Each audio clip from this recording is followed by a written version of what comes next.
The following broadcast may contain explicit language and adult themes. Viewer discretion is advised. The opinions expressed in this broadcast are those of the hosts, talent, and guests, and do not reflect the opinions, views, and standards of Pyro Media Enterprises, affiliates, subsidiaries, or its members.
Hey, y'all, it's Nicole D, Vick.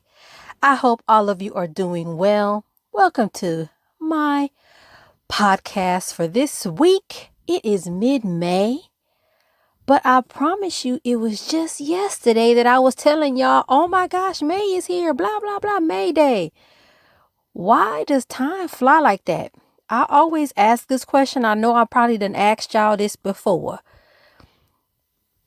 For those of you who are seasoned, like I am, I'm lightly seasoned. First of all, let's just be clear. I'm lightly seasoned. I don't know why I said that with such force, but I just want to be clear. I'm lightly seasoned.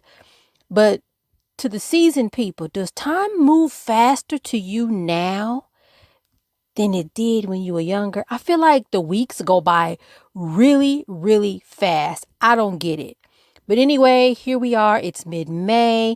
You're going to turn around. It's going to be June. I don't understand. Half the year going to be gone. It's too much for me. I cannot comprehend it. Mother's Day just came and went with a bang. I had a nice weekend. I got a pedicure, which I really needed because my feet was it was looking real sad. I was like, whoo, I don't know what's going on. So I'm glad I got that done. I got some beautiful hot pink roses. I got a card and we had dinner. We had other plans. We were going to go to either Color Me Mine or axe throwing. That's kind of how our lives are. It's like go paint a tile or throw axes at a wall. Like there's no in between for us. It's like one thing or the other, 0 or 100, no 50, 0, 100. That's it. But anyway, the funniest thing is this card that she gave me. It says something like that moment when you realize your mother was always right. And I'm like, yes, I am always right. But she gonna put in the card, but I'm always right too. So I guess it's hereditary. No. It's only one person in this house. It's only one person in this house that is right. And it's me. Because I'm the Virgo. Nobody else is right but me. It's just to be clear. I talked to my mom, called her, and I don't know if I've talked about this very much on this show, but we're not besties like that. Like, my mom, well, let me say this. My mom has done a lot. For me, I was a teen mom. She watched my daughter while I went to school. So there's a lot of things that my mother did, for me that I am eternally grateful for. Right. But at the same time, we not really like besties, like, hey girl, what you doing? Like, so I tend to not talk to my mom, but I was like, let me call over there, and see how things are going. They are out of state. They don't live in the same state that I live in. And it went really well. I was telling her I had found some stuff on Ancestry about, her mom's dad and blah, blah, blah. And so she was really excited about that.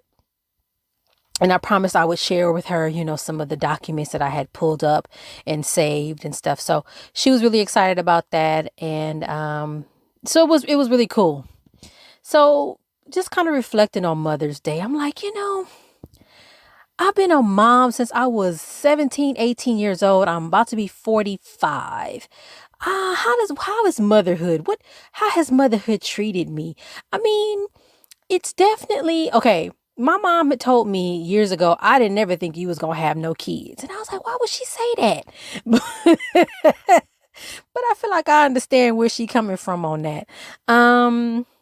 It's been great. And I will say, as I've gotten older and as she has gotten older, it's been interesting. I had an injury not too long ago and she was like, let's go. So she's taking me to the chiropractor. She was like, give me the paperwork. She's filling out the paperwork. I said, oh, this is great. I ain't got to do nothing but sit here. Woo! Or, when the kids can, drive you around, like that's top tier. It really is to have adult children, top tier. The only thing is to get to the adult status for the children, you got to raise them. So you got to take them all the way from birth through, about 23, 24 is when they kind of get fully grown and can like drop stuff off for you, run errands, pick you up, that kind of thing. So it's just you just got to raise them first, and that costs the money. And then I don't know. So I would say it's great, but you got to go through a lot to get to that point. You know what I'm saying? So just if you contemplating having children, just know that it is great at some point, but it's a lot to get to. So I don't know if you up to that challenge or not. But it's cool because like I said, she can drive me around. She can order stuff, pay for stuff.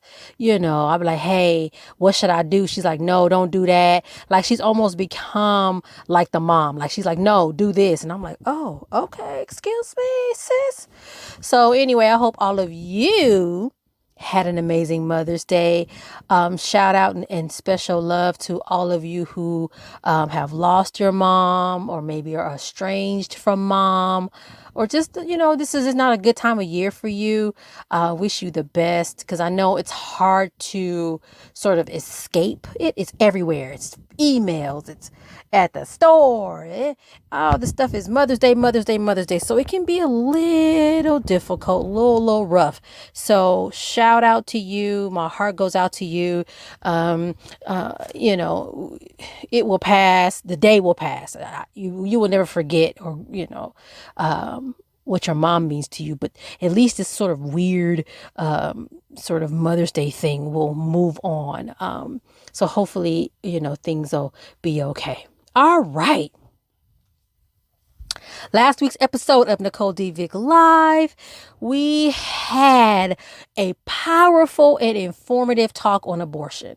And I had to admit during the show that because it doesn't affect me, the shop is closed, y'all. The shop is closed. That, abortion access really wasn't at the top of my mind. I knew it was important for people to have that kind of access. And I knew that I also live in a state where abortion access is not an issue. We have access. In fact, California is a safe haven state. So I will admit, because of those things, it kind of just was like, whatever. But it's really important to know what's happening in other parts of the country, because just as easily as things can get flipped somewhere else, you never know. It could be, you or this state or tomorrow. So we got to know what's going on. And the other part of it is too, I have said this before, maybe not here, but on the TikToks, and when I say we, I'm talking about black people, black women, black people with ovaries and fallopian tubes and stuff. And actually black people with penises too. We cannot afford to be apolitical. Black people, period. We cannot afford to be apolitical. We can't. You see people say, oh, I'm not political. We can't afford not to be political, because literally everything we do is political. The fact that we're alive and breathing is a political statement. So we have to know what's going on in regards to our reproductive rights, And not only for women, but for men too. Okay. So it was a really informative episode, and it was great because I had two folks on again. Well, actually, I had two folks on. Dr. Calfani joined as our co-host. It was really good to see her and hear her. I know she's been busy. And the irony is a lot of her work, actually all of her work, is around these issues of abortion access and reproductive justice. So this is really like her lane. This is her area of expertise. And then we had Dr. Nurse Jamila back on for that clinical and public health perspective. So, lively discussion. I had 11 questions, only got through like 4 of them. But there was a lot to cover, and we quickly realized that we will need to do another episode. So we're trying to see if we can get something together for June. Stay tuned for that. But there were a couple of things that popped up. The first one is this intersection between abortion access and public health. First and foremost, public health is in everything. Public health is everywhere. So the question, well, how come abortion could be a public health issue? Because almost every dang on thing is a public health issue. But there's issues of access. There's issues of inequities. There's issues of disparities. We're talking about a population of people, which are women. We're talking about sort of an overall, overview of what's going on in regards to this specific population and any potential for harm, right? So we know that unsafe abortions can be life-threatening. People die. So it's like, that's why this is a public health issue. The other part of the reason why it's a public health issue is because some of the adverse impacts can be prevented. They're preventable. So how can we make sure that everyone has access to the things that they need to live their best life? And for some of us, that means having access to safe abortion. Okay. I already talked about the fact that in California, we still have access and that we are actually a safe haven state, right? Now, some stuff that came up that was really scary to me, that there's some states that are really trying to, if they haven't already, criminalize women and even medical professionals. So say you're in a state where abortion is against the law and you need to get one for whatever reason. And you come to California and get that done. And then you go back home. It sounds like there's some states, as soon as you kind of head back into your home state, oh, you're going to jail. You're going to get charged with homicide. And I think there's some concern, too, that some medical professionals maybe end up being penalized or sent to jail or charged with a crime. All of this sounds really scary. The other thing that NOMSA brought up is this, concept of the slippery slope. Like, okay, first is abortion access. Next, it'll be birth control. Next, it'll be something else. And then, so we'll start here and think, and you'll say, well, that doesn't apply to me. It doesn't matter. But then once you let that slide, these other things will start to change and shift. And you'll be like, wait a minute, what happened? Because we weren't paying attention. And that's why I say we can't be apolitical. We cannot be. So stay tuned. This is very informative stuff, very important stuff, and I hope that, you take the time to understand and to learn. I know some people are very, a very sensitive topic. They don't, no, this is not right. Listen, it's not up to you to decide. It's not up to you to decide what someone else does with their body. It's not. Body autonomy is like top tier, number one core sort of belief. Like, people need to have control of their bodies and themselves and be able to make decisions for themselves. And in this case, along with their medical professional, like, is this something I need to do? And even with their families, hey, let me consult with my family. What should I do? But ultimately, the person that has the body that has the fallopian tubes and the ovary and the uterus and stuff should be the only person ultimately making those kinds of decisions. So even if you disagree and you would never get one, that doesn't mean you can dictate what other people do with themselves. And I'm going to stop there with that, okay? But stay tuned. We're trying to do a part 2 because there's some other conversations that we wanted to have. One of them is like, how do we, you know, ironically, and I'm stuttering because I'm like, how do I say this? Ironically, we were talking to a guy and he was like, well, it's not for me to say, but I mean, it would be great to hear the perspectives of men in regards to abortion access. Like, I mean, no, ultimately, you don't necessarily have the decision to make, but it does impact your life. So, let's talk about that too. So want to try to see if we can have that conversation along with some other things that we wanted to touch on. But stay tuned for that. And, we'll make it happen. All right. Over on social media, the favorite place for me, that's my new home, y'all. Social media, that's where I live. I'm usually on LinkedIn, Facebook, Instagram, and TikTok. TikTok, I find a lot of great information, but let me start with LinkedIn. So I saw 2 interesting posts and I was like, what is what? First one is about psychological safety. I had talked about psychological safety last time, I think on the first episode of this month. But then I found this graphic that talked about the 4 stages of psychological safety.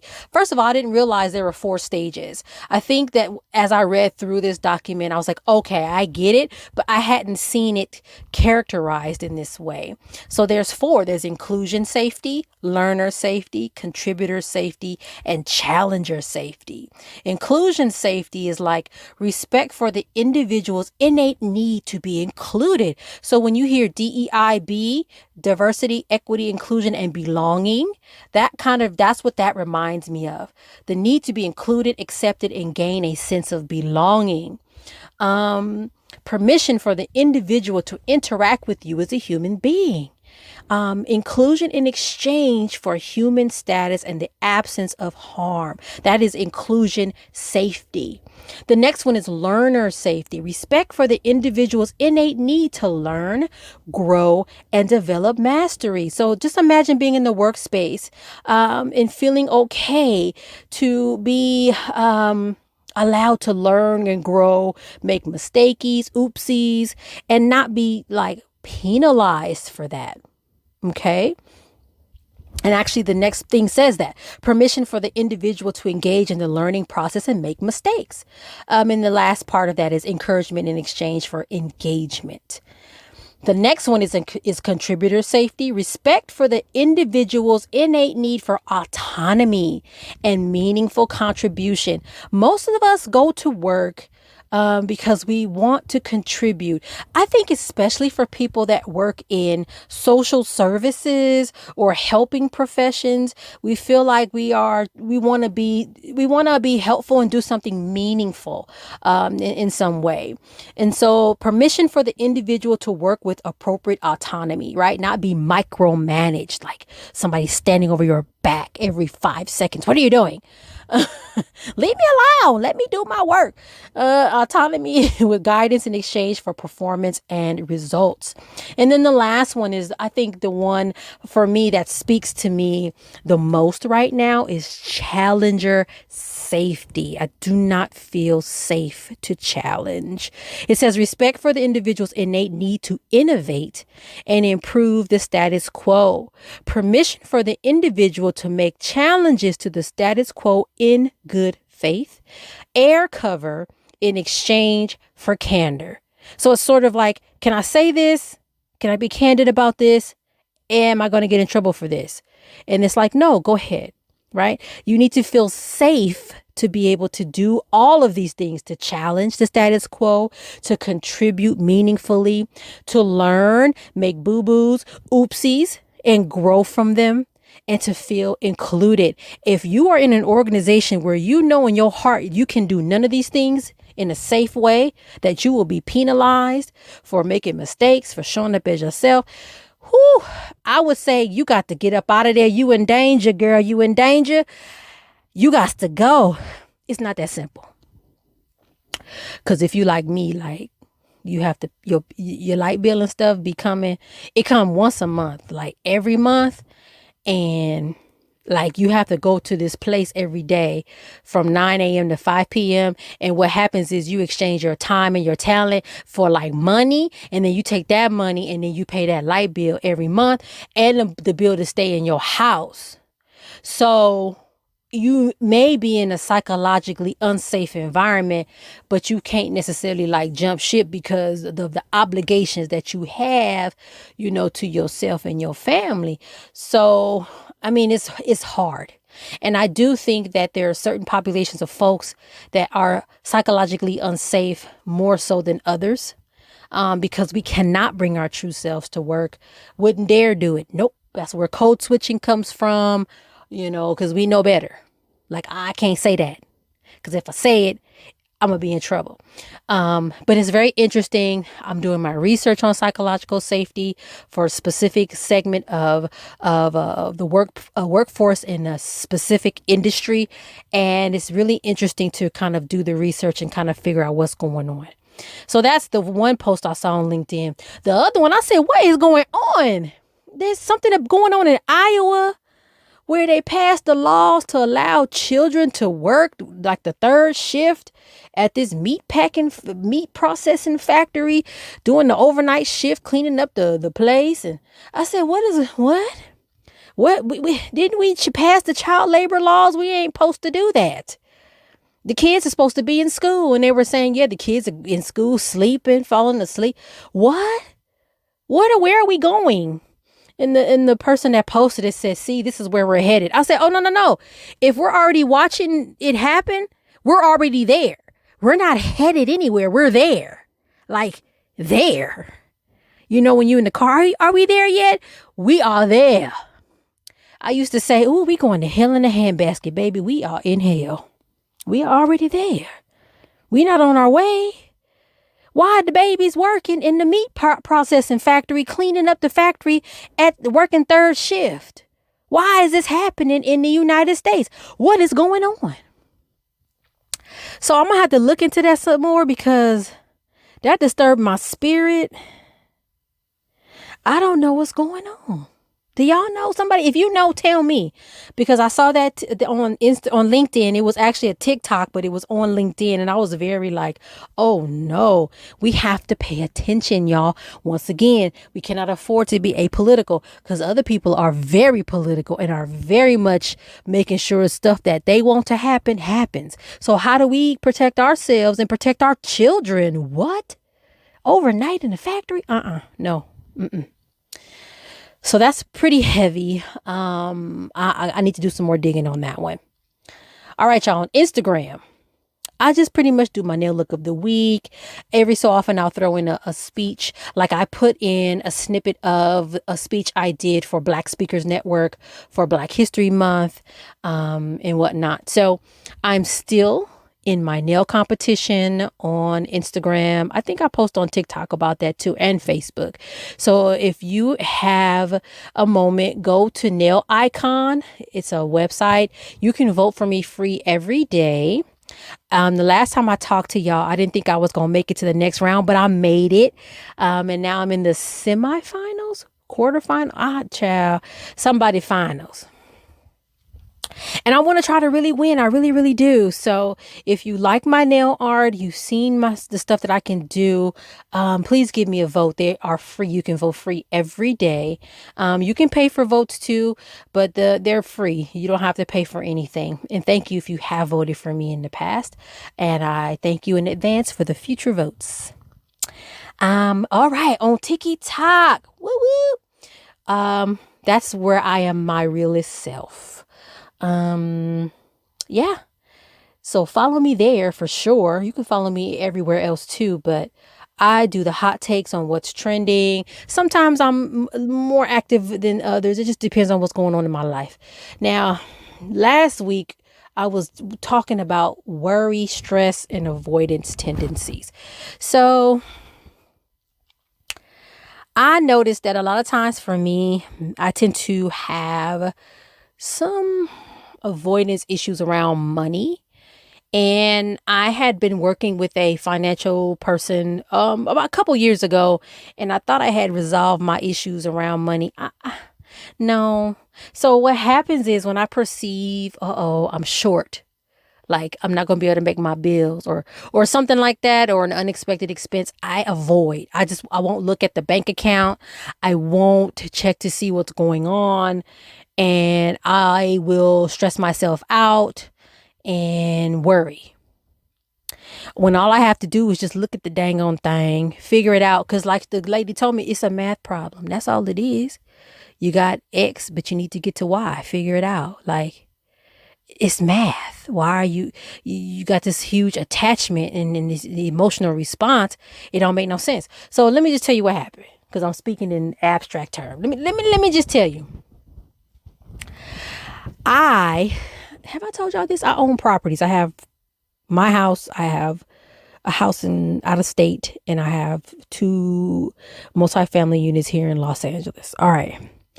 So one of them, the water heater went out. The property manager said, hey, the tenants say there's no hot water, or it gets hot in the middle of the night. It's weird. We don't know what's going on. Can you figure out what's going on? Okay. So I called the gas company. Gas company comes out. But the gas company man don't tell me nothing. I said, well, did he leave a tag on the thing? No. Okay. Well, that was what happened. So anyway, we called a plumber. The plumber said, ma'am, the water heater is about 20 years old. It's time. It done died. I said, okay, well, I said, I don't have no money. Can you go to the Home Depot and get one, and I'll just, pay for it and you pick it up? I got a Home Depot credit card. He said, oh yeah, we don't do Home Depot water heaters. We don't do that. I said, okay. He said, listen, I'm gonna go over here to this place and pick up the water heater. They'll let me pick it up, without paying for it, but you got to go down there and pay for it later. But I'm gonna go get it because these people been without hot water for X number of days. That's unacceptable. I said, I agree. I said, okay. So he gets the water heater, he puts it in, it's installed, everybody's fine, it's all happy, woo woo.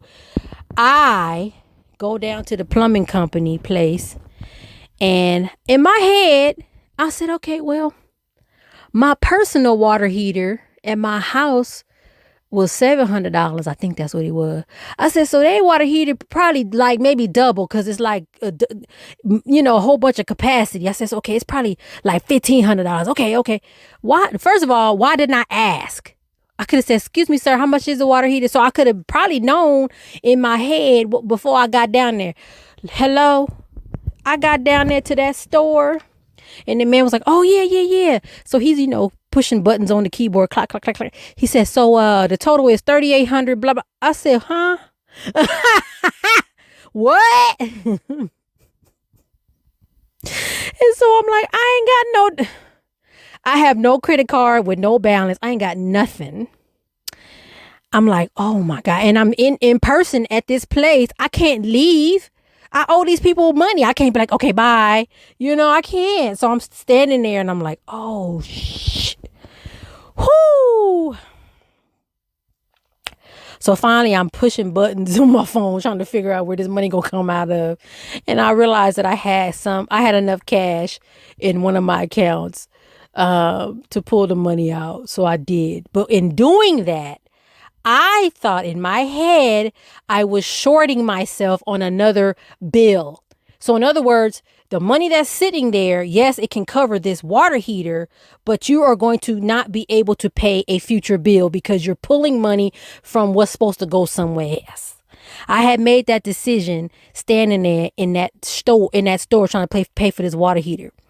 All I had to do was look and see. Because if I had looked and seen, I would have seen that bill that I thought I was messing with had already been paid like a couple days prior. It had already cleared the account. So everything was fine. But because I have avoidance issues, just knew that, oh my gosh, I'm not going to be able to make this payment. It's going to bounce. I'm going to go in foreclosure. They're going to take everything. So what did I do? I just avoided it, but I was stressed out.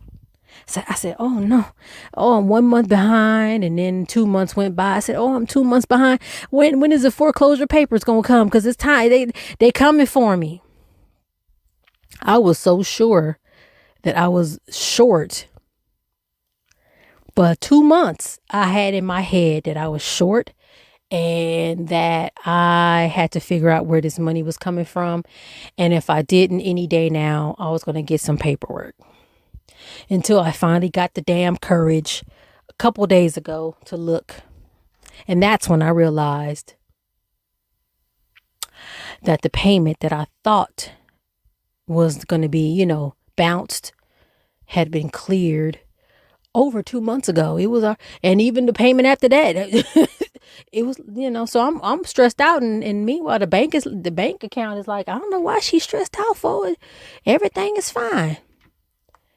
I purposely set myself up. I purposely caused myself stress for absolutely no reason. Why do we do that? How come? And I say we because I know I'm not the only one that does that. I know I'm not. And it don't make no sense. Absolutely 0 sense. So listen, don't do that. Okay? That's me telling you don't do that. And that's me telling me don't do that. All right? So follow me on social media. See what other epiphanies about myself come up. What other dysfunction makes itself, apparent to me. Follow me on all my social media handles. They're all the same. Nicole D Vick. TikTok is the most lit, but sometimes it ain't lit because I'm busy sometimes. But if you're not following me there, I don't know what you're doing. All right. I will see you next week. Hopefully Dr. Calfani will be back and Dr. Powell will be back. So that we can catch up on the abortion conversation. Other than that, not sure what's going to happen. Just, hey, it's springtime heading into summer. Anything could happen. So either next week is going to be a rerun of Pushing Through with me and Andrea. It might be a new episode. It could be anything. Anyway.